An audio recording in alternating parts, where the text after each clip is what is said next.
Back a recap of stories that made headlines during the week. On Easter Monday, the Vatican announced the death of Pope Francis. The pontiff died 7:35 a.m. at his residence in the Vatican's Casa Santa Marta at the age of 88 after his battle with a life-threatening case of pneumonia in both lungs. Pope Francis became the first Latin American pontiff in 2013 and was one of the oldest popes in the Church's history. He was often referred to as the voice for the poor who overcame fierce resistance to reshape the Catholic Church. The Vatican Camerlengo Cardinal Kevin Farrell said, quote, "It taught us to live the values of the gospel with fidelity, courage, and universal love, especially in favor of the poorest and most marginalized." Pope Francis' last public appearance was for an Easter Sunday blessing at the Vatican's St. Peter's Square in front of a delighted crowd after a brief meeting with Vice President of the United States, J.D. Vance. We're back here in Nigeria, and to Tuesday, the Nigerian Army asked farmers within the Kwara parts of the Kainji National Park to vacate the place ahead of its onslaught against armed bandits. The army said it is planning to increase the number of its men in the troubled spot following the recent activities of the bandits in Kayama local government area. Over the weekend, at least 7 vigilantes in Kayama local government area of Kwara State were reportedly killed in what was described as a reprisal attack by the armed bandits. The bandits, chased from the northeast, were said to have been terrorizing locals, especially in Kemanji and Kainji National Park in the last 5 years. The good people of Kayama. This prompted Governor Abdurrahman Abdurazak of Kwara State to lead security chiefs in the state to Kayama. At the Emir's palace, the governor assured the people of prompt action to clear off the armed bandits from the state. What they're planning basically is a major operation, and by the time it starts, you will know what has happened. Even the last one they did was just a recce operation. A recce thing is just a small process. So if it was just a small process that they are reacting to, they should now wait for the big process.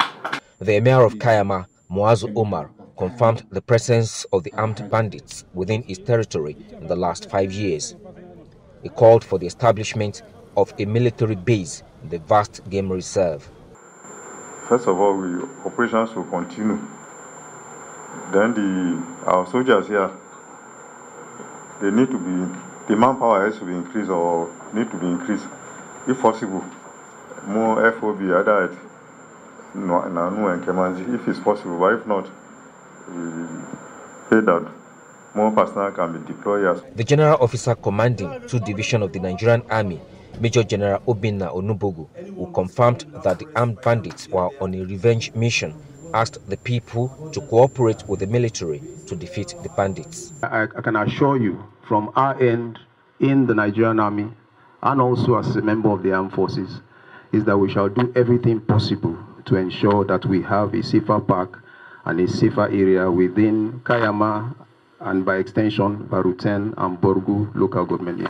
Intelligent gathering is key in combating this kind of non-state actor fight. So we will try as much as possible to let our people know that vital information should not be hidden.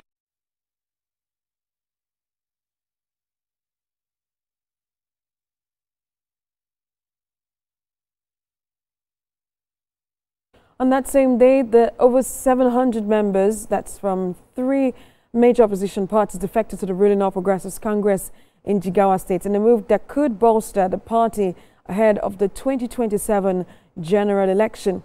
A total of 716 members from opposition parties, that's opposition party like the People's Democratic Party, the New Nigeria People's Party, and the Social Democratic Party, were received by Governor Umar Namadi during a citizens' engagement in Dutse. Well, the defectors said they were inspired by Governor Namadi's leadership and the administration's focus on development and accountability.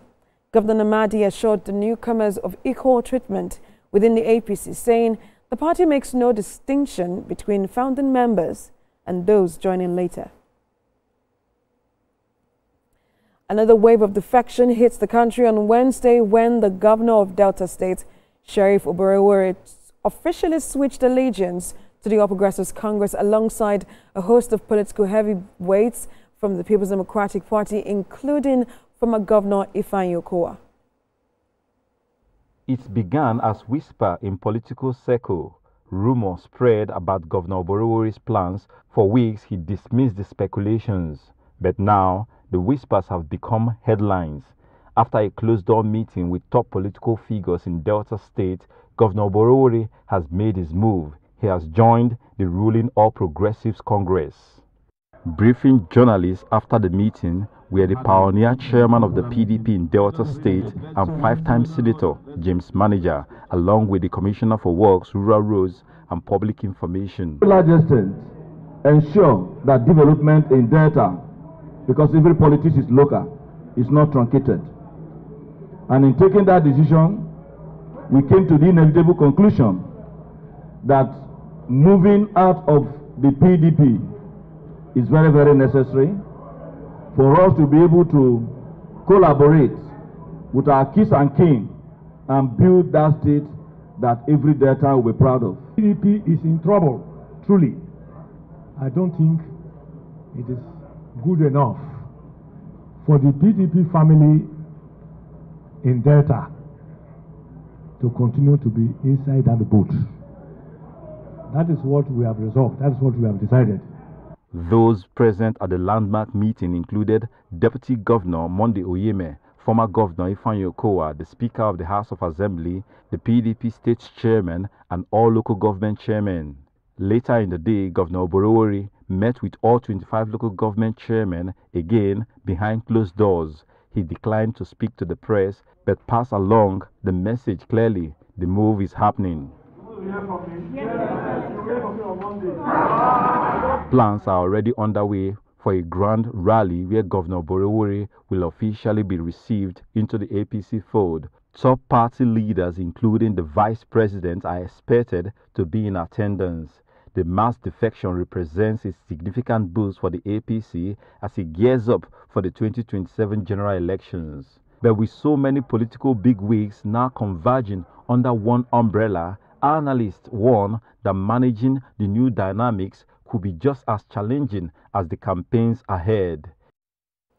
On that same day, the National Security Advisor Nuhu Ribadu and heads of security agencies briefed President Bola Tinubu on the security situation in the country. The president gave fresh directives to the heads of security agencies to double efforts in tackling all existential threats to the safety of lives and property across the country. The NSA Nuhu Ribadu spoke with reporters after the meeting. He said President Tinubu is desperate to achieve sustainable peace and security across the country and also ensure the safety of lives, particularly in Borno, Plateau, and Benue states. Well, on Thursday, after intervention by the Minister of Aviation and Aerospace Development, unions within the Nigerian Meteorological Agency suspended the industrial action until the 13th of May. The Minister of Aviation, Festus Keyamo, held a closed-door meeting with NIMET officials after the strike disrupted operations of some airlines.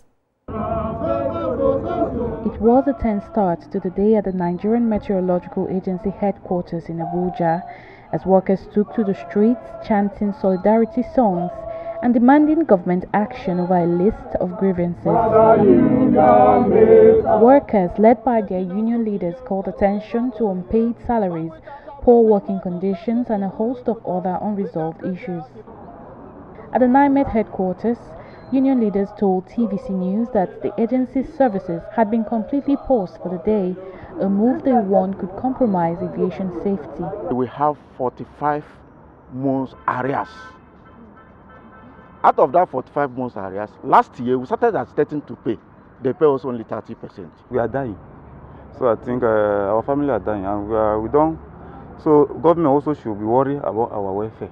That was why we are here. With that warning in mind, TVC News visited the domestic terminal of the Nnamdi Azikiwe International Airport. Despite the strike, activities appeared normal. Passengers were being attended to by ground staff of the airline operators. but there was still a bit of uncertainty, particularly for Air Peace passengers. But the federal government is not sitting idle. The Minister of Aviation and Aerospace Development, Festus Keyamo, convened a high-level meeting with the Permanent Secretary, heads of aviation agencies and leaders of key unions in the sector. The minimum wage based on even our budget head now, since there's already it's a statutory matter, it has been approved, there's no point to start looking for cash back on it. The shortfall of 9 months.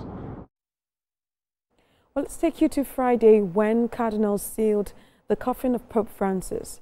Pope Francis' wooden coffin was sealed in a private rite that officially ended the 3 days of his body lying in state at the Vatican. About 250,000 people filed through St. Peter's Basilica to pay their final respect to Pope Francis, who was the first pope from Latin America and the first from the Jesuit order.